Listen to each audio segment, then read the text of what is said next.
Bonjour à toutes et à tous. Merci d'assister à cette conférence que j'ai le privilège d'animer aujourd'hui avec vous. Alors, je vais d'abord commencer par la moindre des choses et la moindre des politesses, et de me présenter.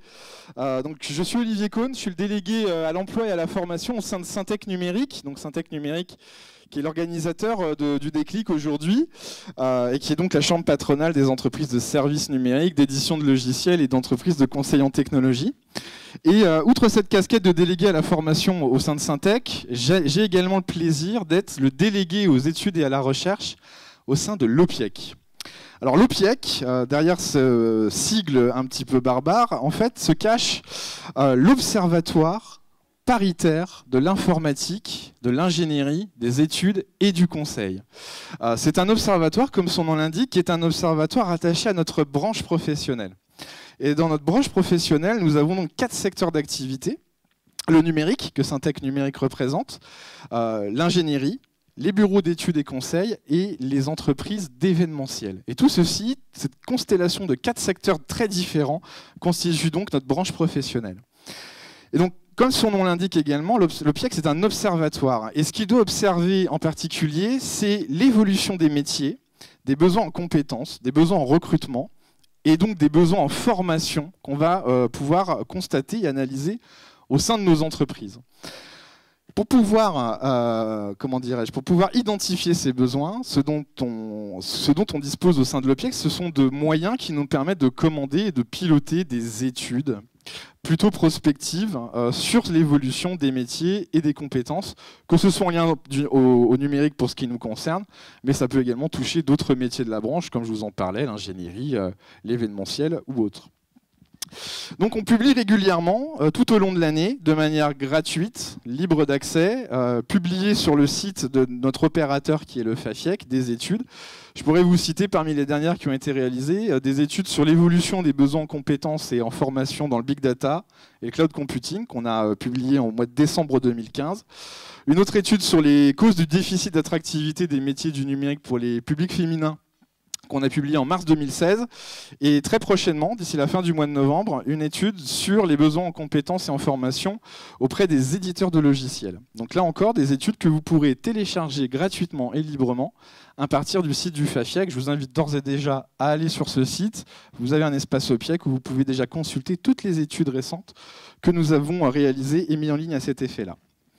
Donc ça nous permet de disposer de données sur ces évolutions, d'essayer d'anticiper un peu les besoins à venir en termes de compétences qui sont liées à l'évolution des technologies dans les entreprises du numérique, et de pouvoir ensuite être en relation avec les écoles notamment, et pouvoir porter à leur connaissance ces évolutions pour qu'elles-mêmes puissent faire évoluer leur programme de formation, et donc préparer leurs candidats d'ores et déjà à ces évolutions, parce qu'on sait que dans le numérique ça évolue très très très vite.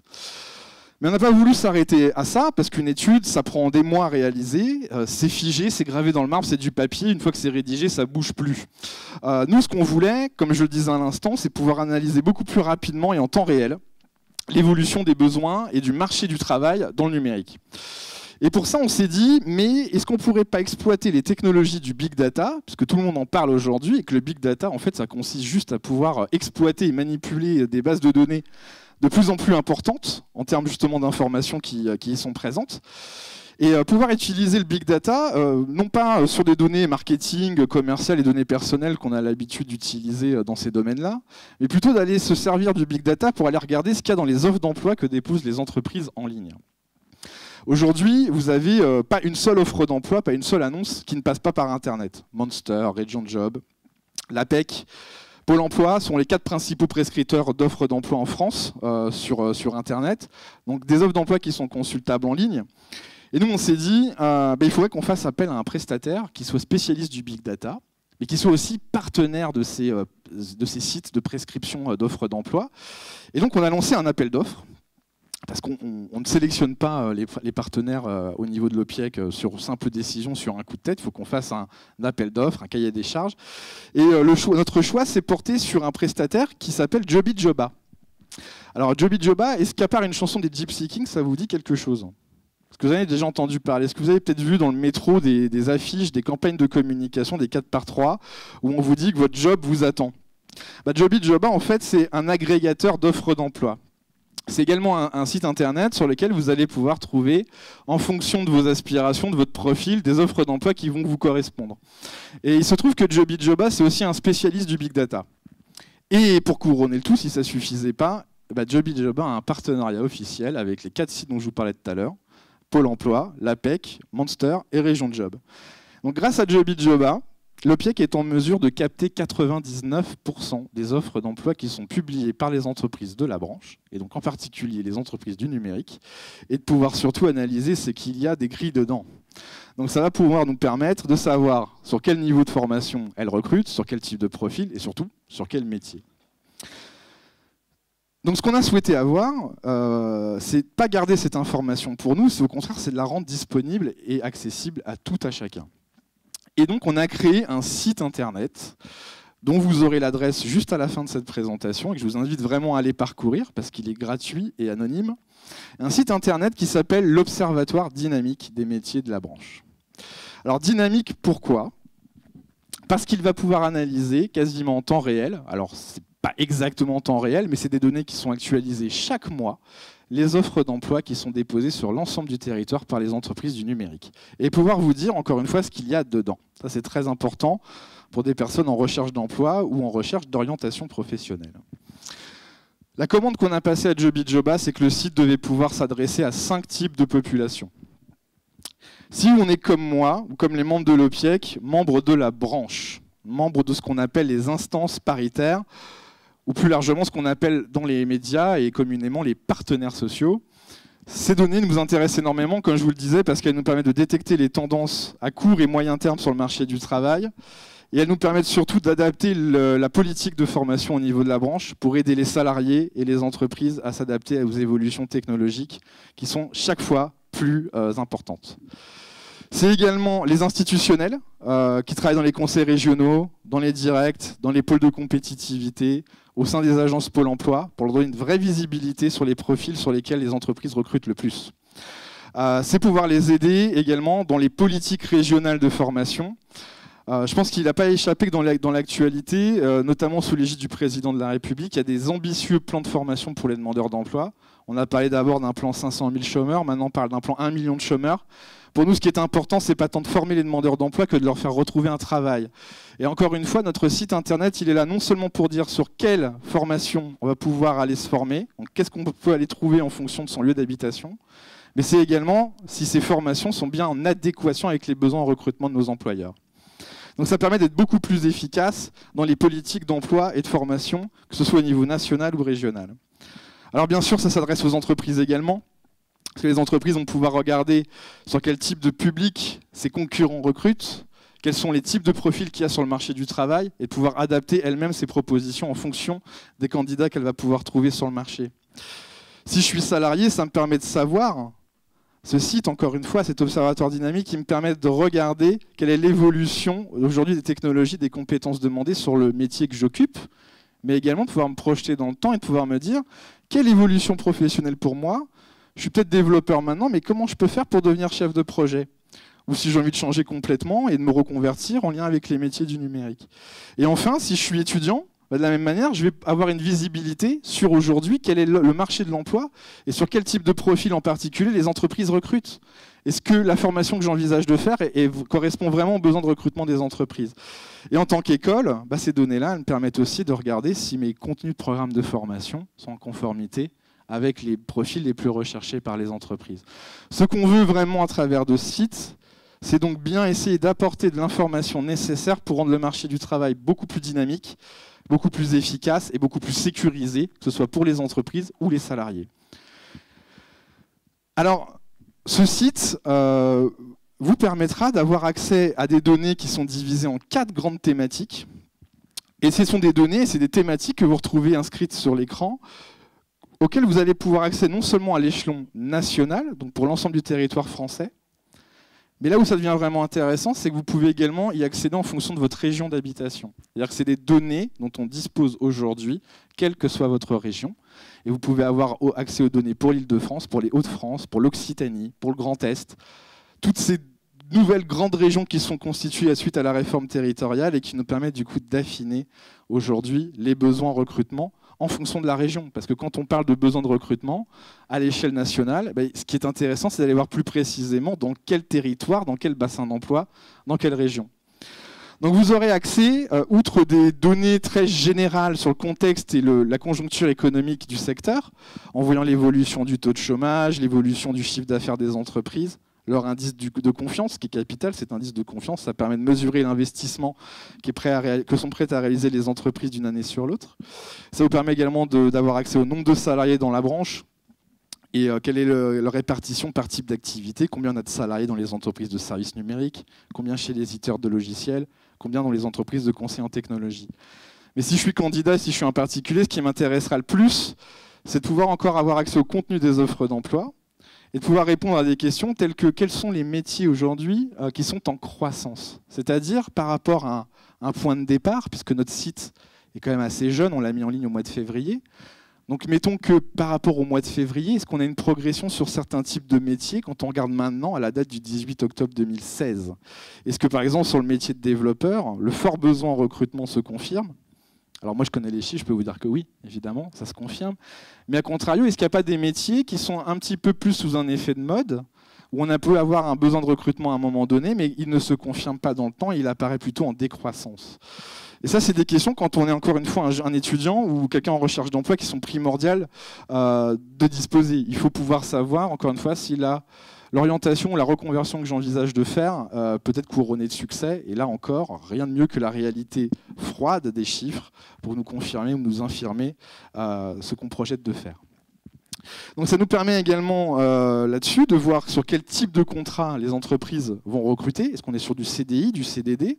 Alors dans le numérique, il n'y a pas de grande surprise, on a 95% de CDI, mais il peut y avoir des petites variations. Est-ce que ce sont des métiers qui sont accessibles à des primo-accédants sur le marché du travail, ou est-ce qu'il faut une certaine expérience professionnelle ? En majorité, c'est des métiers sans expérience, mais pour certains d'entre eux, une expérience de 3, 5, 10 ans peut être demandée. Ça, c'est intéressant de le savoir. Ça va être également, comme je le disais tout à l'heure, d'avoir connaissance des niveaux de formation qui sont demandés en moyenne sur un métier donné. Par exemple, sur le métier, encore une fois, de développeur, à quel niveau de recrutement les entreprises sont prêtes à étudier une candidature ? Est-ce que c'est du bac plus 2, du bac plus 3, du bac plus 5 ? Là encore, vous ne serez pas sur de l'interprétation, vous serez simplement sur la mise en ligne de chiffres qui vous diront de manière objective si vous êtes ou pas dans le profil qui est attendu par les entreprises. Au-delà de ça, on va également pouvoir vous dire, puisqu'on regarde le contenu des offres de formation, plus spécifiquement, quelles sont les compétences qui sont demandées. Compétences transversales, donc des compétences en termes relationnels, de savoir-être, de gestion de projet, en RH, que sais-je, ou des compétences plus techniques sur des langages de programmation, par exemple. Alors, je vais rester sur le métier de développeur, mais est-ce qu'on va plutôt vous demander d'être un spécialiste du Java J2E, de .NET, PHP, que sais-je, ou d'autres langages émergents comme Ruby, Python et j'en passe. Et également, en lien avec ces technologies, est-ce qu'on va vous demander, en plus de votre diplôme ou de votre expérience, des certifications, ce qu'on appelle des certifications privées, des certifications éditeurs précises. Ça aussi, on peut le savoir. Et on peut savoir, du coup, et vous indiquer quelles sont les certifications les plus demandées aujourd'hui sur le marché du travail. Et enfin, pour terminer, ça permet également de se poser la question de savoir quelles sont les tendances en termes de formation. Donc là, on va plutôt être de l'autre côté de la barrière, du côté recruteur, pour pouvoir s'interroger sur les métiers, ceux qui disposent le plus d'offres de formation sur le territoire aujourd'hui. A contrario, quelles sont les formations qui sont les plus recherchées par les candidats et les entreprises.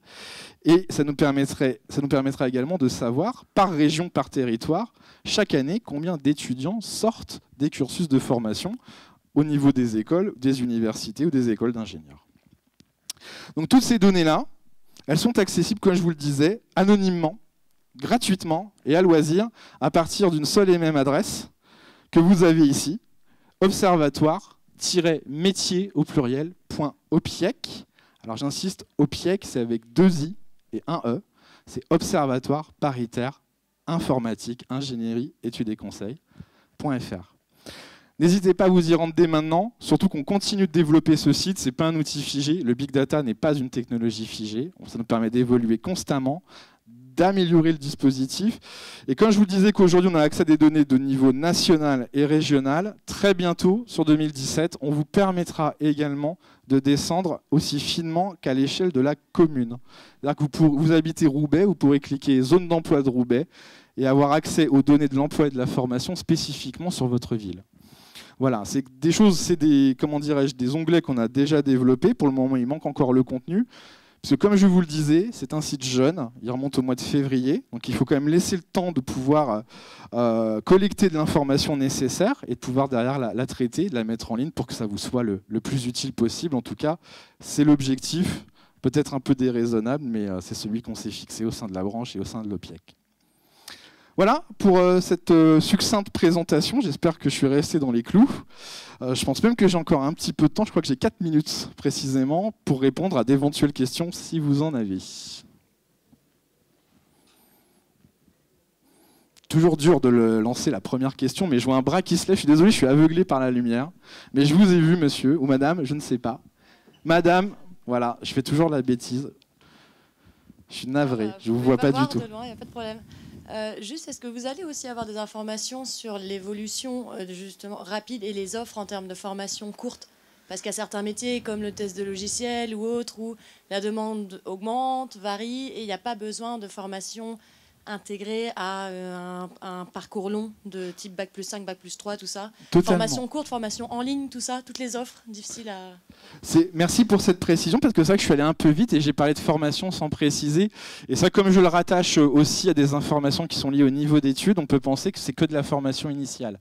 Mais on s'adresse aussi aux entreprises et aux salariés. Donc ce qui est intéressant, c'est qu'on va pouvoir aussi aller regarder ce qui se passe du côté offre de formation professionnelle continue. C'est-à-dire donc des formations de plus courte durée, et là vous avez tout à fait raison. On est plutôt sur des parcours de reconversion ou d'évolution professionnelle qui va s'adresser peut-être à des gens qui ont déjà un peu d'expérience ou qui sont sus sur une évolution de leur métier. Donc oui, ça je vous le confirme, quand on analyse l'offre de formation, on regarde non seulement ce qui se passe auprès des écoles classiques, enseignement supérieur, université, école privée ou école d'ingénieur, mais aussi, et surtout, si j'ose dire, parce que c'est là où l'offre est la plus foisonnante, dans les organismes de formation privée qui sont plus sur de la formation continue, de l'ordre de quelques jours, voire de quelques semaines.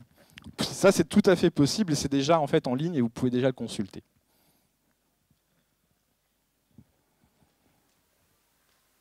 D'autres questions ? Est-ce que votre étude a déjà permis de faire évoluer des offres de formation, qu'elles soient initiales ou continues? Alors, à notre connaissance, pas encore, mais on sait que le site est en train d'être, comment dirais-je, approprié par les différents partenaires dont je parlais tout à l'heure, les conseils régionaux, les directs. On essaye surtout, on est sur une phase où, comme je le disais, le site est encore un peu jeune, il remonte au mois de février, et on est surtout, si je fais un amalgame, on est sur le décollage de la fusée, là. On est en plein effort de communiquer autour et de le faire connaître. On a bien conscience que l'OPIEC, je ne sais pas si je fais un sondage dans la salle avant de rentrer ici, qui connaissait l'OPIEC ? Ah ouais, quand même. Vous voyez, j'ai quelques réponses, 4 ou 5, je pensais que j'en aurais pas du tout. Donc merci pour nous, ça me fait plaisir. On n'est pas si inconnus que ça, mais c'est surtout pas quelque chose de grand public pour l'instant. Et c'est vrai que le nerf de la guerre, dans l'époque dans laquelle on vit, c'est la communication. Mais on est là-dessus, peut-être paraître un petit peu prétentieux au nom de l'OPIEC, mais je pense qu'on est sur un outil qui est fabuleux. Franchement, je pense qu'on est sur un outil, nous au niveau de la branche, on ne l'a jamais eu. Et pour avoir fait un benchmark auprès d'autres branches professionnelles, on est les seuls à pouvoir disposer d'un tel outil au jour d'aujourd'hui. Donc c'est sûr que par rapport à ce que je disais là, la communication va mettre les moyens derrière, évidemment, parce que l'outil, c'est beaucoup de temps, je ne vais pas le cacher, c'est beaucoup d'argent aussi en termes d'investissement. On ne peut pas se permettre de le garder pour nous en vase clos et justement de ne pas le faire connaître aux écoles. Par contre, c'est vrai que là, ce qui nous bloque un petit peu pour l'instant, comme je le disais, c'est une mise en ligne assez récente, donc février, ce qui fait qu'on a pour le moment que 8 mois de recul en termes d'analyse de données. Et c'est pour nous encore trop peu pour faire des vraies tendances de fond en termes d'évolution. Ça va pour l'instant surtout nous conforter sur le marché en temps réel, mais à l'instant T. On ne peut pas encore faire vraiment de projection. Ça va surtout nous conforter sur des tendances qu'on avait déjà identifiées. Voilà, je parlais tout à l'heure, par exemple, des métiers qui sont liés au big data, à la data science. Si vous voulez, nous, on est en lien avec des entreprises au quotidien. Ça fait 5 ans qu'on nous parle du big data dans les entreprises. On nous dit ça arrive, ça arrive, ça arrive, ça arrive. Mais bon, il y a 4 ans, rien. 3 ans, rien. 2 ans, rien. Et l'année dernière, ça y est, on commence à avoir des offres d'emploi qui arrivent. Parce qu'on est dans des entreprises de services et on peut parler de big data ou de techno autant qu'on veut. Si nos clients ne les utilisent pas derrière et ne nous demandent pas des projets en lien avec ces technologies-là, on ne recrutera jamais sur ces profils.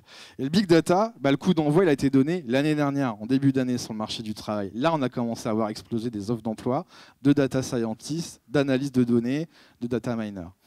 Donc finalement, on s'est dit, heureusement qu'on n'est pas parti trop vite il y a 5 ans, parce que si on était allé voir les écoles en leur disant qu'il faut faire du big data il y a 5 ans, vous aurez peut-être eu des candidats, mais nous, on aurait été un peu bêtes parce que vous n'auriez pas trouvé de boulot par rapport à ça ou pas assez. Alors que maintenant, aujourd'hui, en se lançant et en ayant ces outils, encore une fois, qui ne sont pas sur de l'interprétation, ou en se disant, tiens, je pense que ça va évoluer, là, on voit les offres d'emploi publiées, du concret, on voit ce qu'il y a dedans, encore une fois du concret, on n'interprète pas, on regarde la donnée brute et on se dit, ok, là, par rapport à 2015, on a une évolution de l'ordre de 50% d'offres d'emploi en plus sur les métiers du big data. Donc voilà, on n'est pas encore, je dirais que ça va nous prendre, je pense, 1 an et demi avant de pouvoir avoir ce recul nécessaire et de pouvoir non seulement communiquer sur ce qu'on a à l'instant T, mais également en termes de tendance, sur ce qui est en développement, en termes de métiers, sur ce qui s'accélère, et à contrario, sur des métiers sur lesquels on a de moins en moins d'offres d'emploi. Et c'est là qu'on aura une vraie dynamique. Mais encore une fois, Rome ne s'est pas faite en un jour. Là, on a construit les fondations. Donc, premier étage de la fusée. Rendez-vous en 2017 pour le 2e étage. On n'a plus le temps? Si? Non? Je ne sais pas. Si, allez, on va faire. Allez. Allô. Bonjour. Bonjour, vous êtes resté sur des sites plutôt classiques. Vous n'avez pas regardé du tout LinkedIn et Viadeo, qui sont aujourd'hui quand même l'endroit où on trouve des offres d'emploi pour les gens qui ont plutôt expérimenté. Alors là, vous avez mis le doigt sur la question qui fâche, mais ça, c'est normal. C'est à eux qu'on a pensé en premier, en fait. Et c'est juste qu'ils ont refusé. Parce que l'OPIEC ne fait pas de partenariat payant. Les accords que nous avons avec Pôle emploi, la PEC, Région Job et Monster sont gracieux. On considère sur des thématiques comme ça, on n'a pas à payer, c'est de l'information, c'est du bien, c'est de l'intérêt public. Voilà, on a sollicité LinkedIn et Viadeo, ils nous ont dit non, sauf si vous nous faites un chèque, et on a dit non. Voilà, ça s'est arrêté là. Qui sait, peut-être si le site rencontre justement, comme on le disait, un peu de succès, retrouve sa cible et qu'on a communiqué dessus, peut-être que là, ça attirera ces réseaux sociaux. Moi, je suis complètement d'accord avec vous. Je pense qu'aujourd'hui, le marché du travail, surtout dans le numérique, il passe essentiellement par LinkedIn. Donc c'est quand même dommage de se priver d'un partenaire comme ça. C'est pas faux d'être allé les chercher. On pensait que le côté un peu exploratoire de l'outil innovant les intéresserait. La réponse c'est oui. Je ne vais pas en faire non plus des gens uniquement guidés par l'argent. Encore une fois, il n'y a rien de péjoratif dans ce que je dis là. Chacun a ses propres intérêts et sa logique partenariale. Ça n'a pas été fait sur ce coup-là. J'ai plutôt tendance à dire, je suis un optimiste de nature, c'est un rendez-vous manqué, mais voilà, encore une fois, sur 2017, 2018, qui sait, on les aura peut-être avec nous. Là, c'est pas mal. On a les 4 principaux, comme vous le dites, c'est un peu l'hypermarché de l'offre d'emploi, mais on a 99% de l'offre qui est publiée en ligne, qui est consultable du coup. Donc voilà, on peut aller gratter le pourcent qui reste. Alors, juste une petite précision par rapport à ce que vous dites, c'est important aussi, parce que c'est vrai que les offres d'emploi publiées, qu'elles soient en physique, en papier ou en ligne, finalement, c'est que la partie immergée de l'iceberg. Et ça, c'est vrai. On n'a qu'à peu près 20-25% des vrais besoins en recrutement qui se traduisent par une offre d'emploi. Le reste, c'est du relationnel, c'est du bouche à oreille, ou c'est les sites de recrutement direct des grandes entreprises. Sur ce, j'aurais bien voulu continuer avec vous, parce que je vois qu'il y a de l'intérêt et des questions, mais le temps qui m'était imparti m'est compté maintenant et je vais devoir libérer l'estrade. Donc encore une fois, merci à vous pour votre accueil et votre intérêt. Et donc rendez-vous sur le site